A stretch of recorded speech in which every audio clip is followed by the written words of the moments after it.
Sobat Maestro, sesaat lagi kita akan bersama-sama mengikuti program Hidup Sehat Pilihan Kita. Selamat mendengarkan. Membuat wajah berseri, diet yang seimbang, tubuh terlihat indah, udara yang bersih, jadikan hidup semangat, pengendalian diri, itu pemenang sejati. Hidup sehat, anugerah Tuhan. Hidup sehat, sangat berharga. 10 hukum kesehatan. Hidup sehat, pilihan. Salam sehat, para pendengar yang dikasihi oleh Tuhan. Kembali lagi bersama saya, Will Yonas, dari Lifestyle Medicine Department dari Rumah Sakit Advent Bandung. Menjumpai Anda kembali dalam program Hidup Sehat Pilihan Kita. Program ini membahas 10 hukum kesehatan yang mudah dan murah untuk dipraktekkan. Apa kabarnya para pendengar sekalian? Saya harap para pendengar sekalian boleh dalam keadaan yang sehat secara fisik, mental, sosial, dan juga spiritual. Karena itulah sekali lagi definisi kesehatan yang seutuhnya. Hari ini kita akan sama-sama belajar mengenai tekanan darah tinggi atau hipertensi. Ini sering juga dikenal sebagai silent killer atau pembunuh diam-diam. Karena seringkali orang-orang memiliki tekanan darah tetapi tidak menyadarinya atau tidak mengetahuinya. Dan mungkin para pendengar sekalian, mungkin ada yang sudah punya hipertensi, apakah mungkin ada yang orang tuanya atau temannya atau keluarganya, saudaranya yang sudah memiliki hipertensi. Dan kita tahu penyakit hipertensi ini merupakan penyakit yang cukup banyak dialami oleh banyak orang. Dan inilah makanya kenapa kita mau bahas mengenai hipertensi hari ini. Tapi sebelum kita mulai, ada baiknya untuk kita berdoa terlebih dahulu. Mari kita berdoa. Bapa kami dalam surga, kami bersyukur dan terima kasih atas kebaikan Tuhan kepada kami. Hari ini kami mau belajar mengenai tekanan darah tinggi. Kiranya Tuhan boleh membuka wawasan kami, kiranya Tuhan boleh beserta dengan kami agar kami boleh diberikan kekuatan untuk mempraktekkan hidup sehat sehingga kami boleh mencegah hipertensi atau bahkan mengalahkan hipertensi bila kita sudah memilikinya. Bersertalah dengan kami berdoa hanya di dalam nama Yesus, kami telah berdoa dan mengucap syukur. Amin. Baik, kita akan langsung saja membicarakan hipertensi atau tekanan darah tinggi. Apa sih itu tekanan darah? Ya, coba bayangin sebuah selang kalau kita lagi cuci motor, kita lagi cuci mobil, kan itu ada air yang mengalir di selang itu, ya. Dan di situ ada tekanan. Air dari pompa di rumah misalnya menekan air itu melalui selang. Udah gitu, makanya airnya bisa keluar, kita bisa cuci motor, kita cuci mobil, cuci sepeda, apapun itu. Dan konsep ini sangat mirip dengan apa yang terjadi di tubuh kita. Jantung, yaitu pompa, ketika jantung mau memompa darah ke seluruh tubuh, gitu ya, darah mengalir di peredaran darah, di pembuluh darah, dan itu ada tekanannya, dan itulah tekanan darah. Ya kan? Tekanan darah itu adalah tekanan antara darah dan juga dinding pembuluh darahnya. Ya, dan mungkin semoga ilustrasi itu cukup sederhana dan bisa dimengerti. Tekanan darah, ya, pembuluh darah kita, sistem kardiovaskular di dalam tubuh kita itu benar-benar seperti selang, gitu kan. Tapi memang bentuknya atau ukurannya itu jauh lebih kecil daripada selang yang kita gunakan untuk cuci mobil, ya. Bahkan pembuluh-pembuluh darah itu sangat kecil sekali, sangat tipis sekali, bahkan setipis rambut, ya. Itu ada pembuluh-pembuluh darah yang ada di otak kita, ya, kecil sekali, tipis sekali. Dan darah itu untuk bergerak itu butuh tekanan. Nah, kalau misalnya kita lagi tes tekanan darah nih, kan biasanya ada angka atas, ya, atau yang dikenal sebagai sistolik, atau angka bawah yang dikenal sebagai diastolik. Jadi sekali lagi, angka atas itu sistolik, angka bawah itu diastolik. Jadi kalau misalnya orang, oh iya Pak, tekanan darah Bapak itu adalah 120/80. 120 itu angka atas atau angka sistolik, per 80 itu adalah angka bawah atau diastolik. Nah, apa bedanya? Ya, sistolik ini merupakan jumlah tekanan di pembuluh darah kita, pembuluh darah arteri, ketika jantung itu berkontraksi. Jadi kalau jantung itu kan memompa darah ke seluruh tubuh ya, tugasnya. Jadi ketika jantung itu duk, ada relax. Kontraksi, relax. Kontraksi, relax. Ya, kayak jantung mompa, relax. Relax.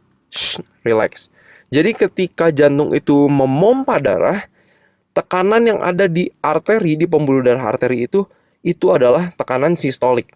Tetapi ketika jantung itu relax, itu adalah tekanan diastolik atau angka bawah. Jadi, angka atas itu merupakan tekanan pada pembuluh darah arteri kita ketika jantung berkontraksi. Diastolik adalah tekanan darah di pembuluh darah arteri ketika otot jantung itu relax.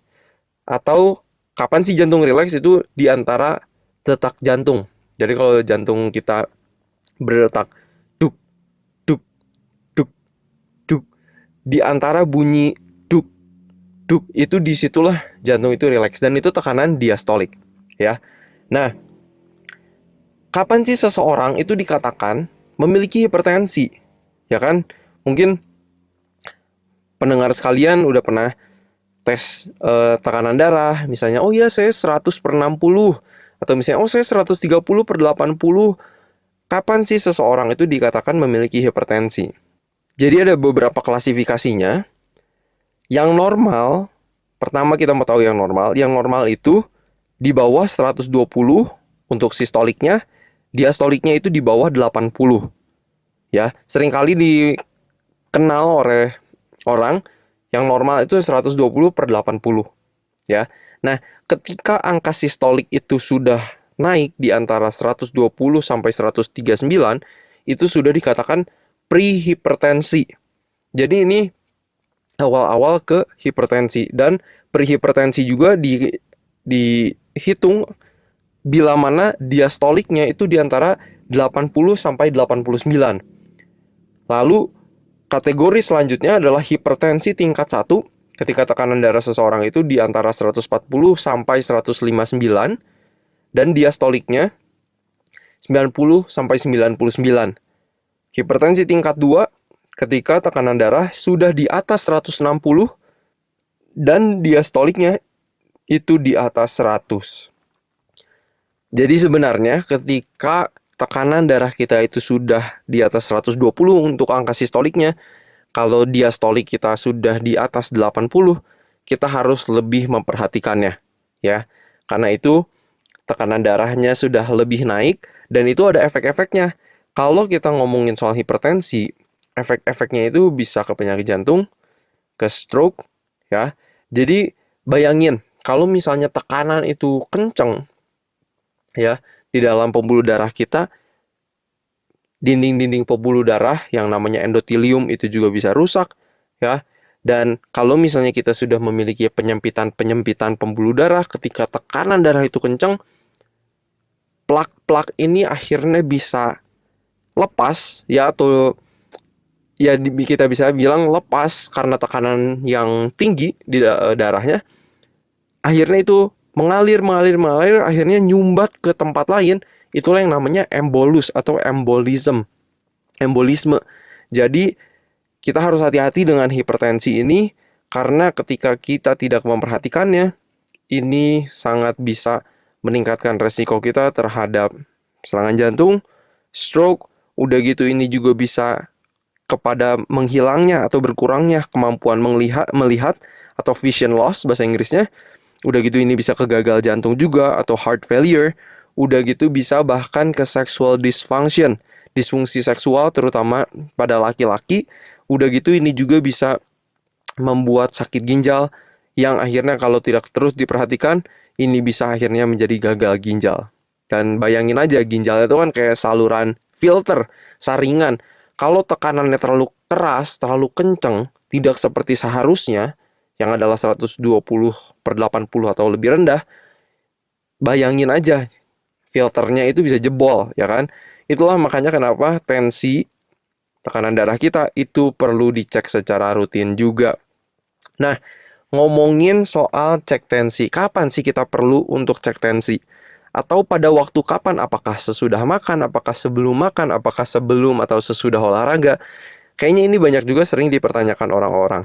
Nah, yang penting sebenarnya, kalau kita bisa, kita cek tensi, periksa pada waktu yang kira-kira sama, di pagi hari sebelum mulai aktivitas dan sarapan, dan juga coba duduk rileks selama 10-15 menit sebelum dicek. Ini yang ideal.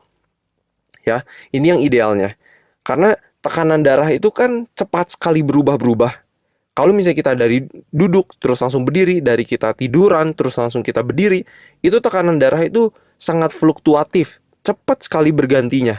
Jadi kalau kita mau cek tensi, coba usahakan cek tekanan darah kita pada waktu yang kira-kira sama di pagi hari sebelum memulai aktivitas, sebelum makan pagi atau sarapan. Udah gitu coba sebelum kita tes, kita itu duduk 10-15 menit relax gitu ya. Dan kalau bisa jangan ada stimulasi apa-apa. Kalau misalnya kita contoh ekstrimnya mungkin. Kalau seseorang lagi nonton film horor, lagi deg-degan, lagi takut, ya kan lagi nonton film, itu pun tensi darah seseorang bisa terganggu. Jadi kalau bisa ketika mau cek tekanan darah, usahakan jangan ada stimulasi apapun.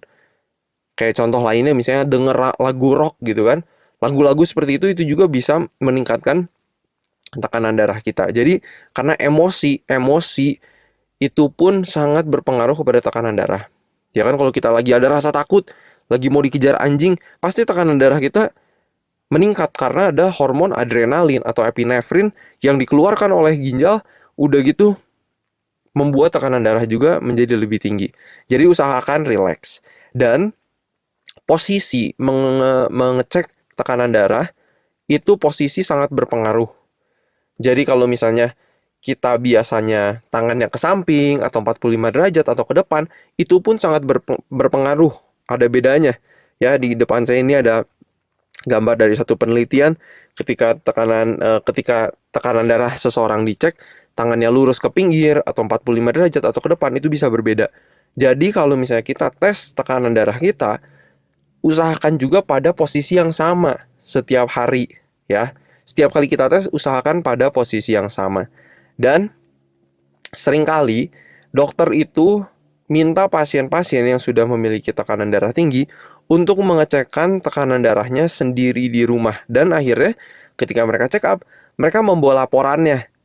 Kenapa? Karena ternyata ada yang namanya white coat syndrome. Apa ini white coat syndrome? Ini merupakan sindrom ada rasa takut ketika mereka itu pergi ke dokter. Pernah nggak sih para pendengar sekalian punya rasa takut untuk pergi ke dokter? Kayaknya lagi nunggu dokter, mau ketemu dokternya tuh deg-degan, jadi malah takut gitu kan. Hasilnya kayak gimana, kayak gitu. Jadi menarik sekali karena ketika kita ada rasa takut untuk bertemu dokter, perawat, tekanan darah pun bisa meningkat. Makanya kenapa seringkali dokter itu menyarankan untuk mengecekkan tekanan darahnya di rumah sendiri, biar nggak deg-degan, biar rileks, dan itulah hasil tekanan darah yang optimal yang bisa diketahui oleh dokternya. Jadi itulah alasannya ya. Nah, ini ada satu penelitian yang cukup menarik. Ketika seseorang sudah memiliki tekanan darah tinggi, ya tekanan darahnya misalnya udah 140 ke atas per 90, dengan mengurangi tekanan darah atau menurunkan tekanan darah sistolik angka atasnya sebanyak 5 poin, 5 mmHg, itu dapat mengurangi 7% semua penyebab kematian, 9% penyakit jantung koroner, dan menurunkan 14% resikonya terkena stroke. Jadi ketika seseorang yang memiliki tekanan darah sudah 140, 150, 160, 170, resiko mereka terkena penyakit jantung, stroke, gagal ginjal itu terus meningkat. Tetapi ketika kita menurunkan tekanan darah itu, resikonya juga semua berkurang secara signifikan. Jadi kita selalu mau untuk memiliki tekanan darah yang normal, 120/80 itu yang ideal. Dan gimana nih caranya, bagaimana perubahan pola hidup itu dapat membuat tekanan darah kita menjadi normal kembali, ya. Karena ini menarik juga ketika saya sedang berbincang-bincang dengan dokter spesialis jantung, ya, dan melihat protokol pengobatan orang-orang yang memiliki hipertensi. Nomor satu yang harus selalu dilakukan oleh pasiennya merupakan perubahan gaya hidup dulu. Ketika perubahan gaya hidup itu masih belum memberikan hasil yang optimal, disitulah biasanya dokter baru memberikan obat hipertensi. Dan bila mana dokter sudah memberikan obat hipertensi sekalipun, disitulah terus pasien seharusnya melakukan perubahan pola hidup. Bukannya ketika dokter memberikan sebuah obat, itu berarti kita juga tidak memerlukan untuk memperhatikan makanan kita, untuk berolahraga, tidur yang cukup, memiliki hati yang gembira, hubungan sosial yang baik. Karena sekali lagi, lifestyle, perubahan gaya hidup itu harus selalu dilakukan di setiap tahap kehidupan kita, dalam setiap tahap pengobatan untuk hipertensi ini juga. Sangat menarik, itulah guidelines-nya. Perubahan pola hidup terus dilakukan. Pastinya, terutama bila sudah memiliki penyakit-penyakit yang lainnya, boleh dikonsulkan ke dokter masing-masing juga, ya, supaya melakukannya ini di bawah supervisi dari dokter masing-masing. Bila mana kita membicarakan mengenai hipertensi atau tekanan darah tinggi ini, cukup banyak faktornya, ya, multifaktorial. Jadi, apakah itu dari makanan, apakah itu dari kebiasaan merokok, apakah itu dari tingkat stres, apakah itu dari jam tidur kita, apakah itu dari konsumsi alkohol kita, apakah itu dari konsumsi kafein, apakah kita kurang olahraga. Jadi aspeknya seru banget. Jadi mungkin ini merupakan bagian pertama dari pembelajaran kita mengenai hipertensi, karena sangat banyak sekali yang bisa kita kupas. Tapi di hari ini kita akan membicarakan lebih ke soal makanan dulu, ya. Udah gitu kita akan banyak bergerak mengulas pentingnya hubungan sosial yang baik dengan hipertensi juga dan yang lainnya. Ini sangat menarik. Jadi, kenapa hipertensi ini salah satunya bisa terjadi? Salah satu alasannya, kalau dari sisi makanan, bisa juga dari asupan garam yang tinggi. Ya, asupan garam seringkali kita banyak sekali dapat itu dari makanan-makanan bungkusan. Jadi hati-hati dari crackers, cookies, bahkan es krim sekalipun seperti itu juga ada cukup banyak garamnya. Dan banyak sekali makanan-makanan bungkusan yang mengandung tinggi garam. Jadi ini makanan-makanan yang perlu kita hindari.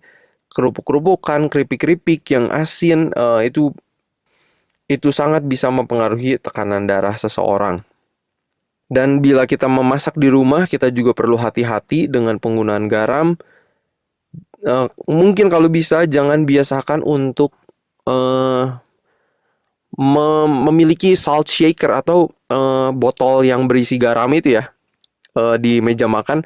Karena seringkali kalau misalnya kita memiliki itu, menyediakan itu di atas meja makan kita cenderung untuk memberikan garam yang lebih banyak. Jadi kalau bisa garam itu hanya ditambahkan ketika kita masak, tapi di meja makan tidak disediakan lagi. Ya, itu salah satu triknya. Tapi salah satu penyebab dari hipertensi ini juga adalah penumpukan plak-plak, ya, di dalam pembuluh darah kita. Coba bayangkan, kalau misalnya selang kita lagi cuci mobil, itu banyak mampet-mampetnya di dalam. Supaya air itu bisa keluar dengan lancar, itu kan harus ada pressure yang lebih kencang. Karena udah ada yang menyumbat di dalam, dan itu juga yang terjadi di badan kita ketika kita sudah banyak penyempitan pembuluh darah.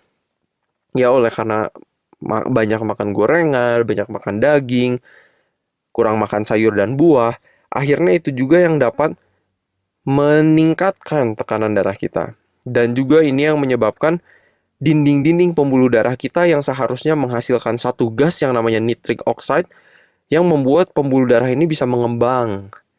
Itu juga jadi tidak maksimal oleh karena plak-plak penumpukan di dalam peredaran darah kita, ya.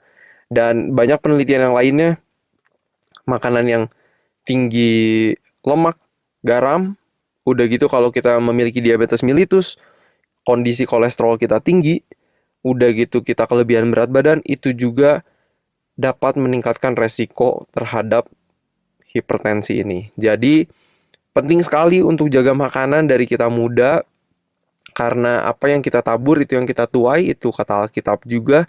Jadi dari makanan harus berhati-hati sekali, ya. Kurangi daging-dagingan, kurangi makanan-makanan hewani, perbanyak sayur-sayuran dan buah-buahan. Terutama makanan-makanan yang tinggi potasium atau kalium, ya, itu dapat menurunkan hipertensi juga. Makanan seperti apa itu? Makanan yang banyak potasium atau kaliumnya ini adalah sawi putih, ada tomat, ada kiwi, ada kembang kol, ada pisang, ada jamur putih, ada kentang, ada jagung, ada brokoli, ada polong-polongan. Jadi banyak sekali makanan-makanan yang tinggi kalium. Dan ini dapat menurunkan tekanan darah kita. Makanan apa lagi yang bagus untuk menurunkan tekanan darah kita? Salah satunya adalah makanan-makanan yang mengandung nitrat. Karena makanan-makanan yang mengandung nitrat, tubuh kita akan merubah nitrat itu menjadi nitric oxide, yang adalah gas yang membantu pembuluh darah kita itu untuk mengembang. Jadi makanan apa saja yang tinggi akan nitrat? Nomor 1 itu adalah beet. Ya, buah beet itu bisa kita jadikan jus, bisa kita potong mentah untuk ditaruh di salad kita, ya, menjadi makanan mentah. Itu enak sekali, ya. Beet itu nomor 1, ada seledri, ada bayam, ada selada air, itu juga mengandung nitrat yang cukup banyak. Tapi nomor 1 adalah beet, ya. Tapi ingat, bukan berarti kita, oh ya, saya makan beet, tapi udah gitu kita gorengannya tetap dimakan banyak, udah gitu daging-dagingan tetap dimakan banyak. Jadi kalau bisa konsumsilah makanan-makanan nabati, ya, whole food plant-based diet, makanan-makanan nabati yang sealami mungkin dan seutuh mungkin. Itulah yang terbaik. Karena banyak sekali penelitiannya yang sudah membuktikan bahwa seorang vegetarian atau vegan yang mengkonsumsi makanan-makanan nabati, tekanan darahnya itu lebih rendah dibandingkan dengan orang-orang yang mengkonsumsi makanan hewani. Ya, sangat menarik. Banyak sekali penelitian yang sudah ditemukan. Dan yang terakhir, makanan yang dapat membantu tubuh kita untuk menurunkan tekanan darah ini adalah makanan-makanan yang mengandung senyawa yang namanya L-arginin atau L-citrulline. Makanan apa aja ini? Itu seperti kacang kedelai, ada semangka, ada kacang-kacangan, ada melon, ada timun. Jadi sebenarnya ketika kita makan makanan nabati yang bervariasi, yang warnanya macam-macam, apakah itu mentah, apakah ada yang dimasak, pokoknya berwarna-warni, piring kita itu kayak pelangi, ini akan sangat dapat membantu menurunkan tekanan darah kita bila ada yang sudah memiliki tekanan darah tinggi, tapi itu juga akan membantu mencegah kita dari hipertensi bagi yang belum memilikinya. Mungkin itu yang saya boleh bagikan untuk pembelajaran kita minggu ini mengenai hipertensi. Minggu depan kita akan lanjutkan lagi pembelajaran kita mengenai hipertensi. Bagaimana aspek-aspek pola hidup sehat lainnya itu sangat juga berpengaruh kepada hipertensi, tekanan darah tinggi, bukan dari makanan saja. Baik, semoga apa yang dibagikan boleh menjadi berkat bagi para pendengar sekalian. Kiranya Tuhan memberkati kita semua, dan mari kita tutup pembelajaran kita dengan berdoa bersama-sama. Bapa kami dalam surga, kami telah belajar mengenai tekanan darah tinggi. Kiranya Tuhan bantu kami untuk mencegahnya bagi kami yang tidak memilikinya, dan bantu orang-orang, para pendengar sekalian yang mungkin sudah memiliki hipertensi untuk memperbaiki kesehatan mereka. Apakah itu dari makanannya, apakah itu dari pola hidup lainnya yang kita akan bahas terus di minggu depan. Semoga kiranya Tuhan berserta dengan kami, berikan kami kesehatan yang maksimal, yang optimal, sehingga kami semua boleh memuliakan Tuhan dengan tubuh kami. Ampuni segala dosa kami, hanya di dalam nama Yesus kami telah berdoa dan mengucap syukur. Amin.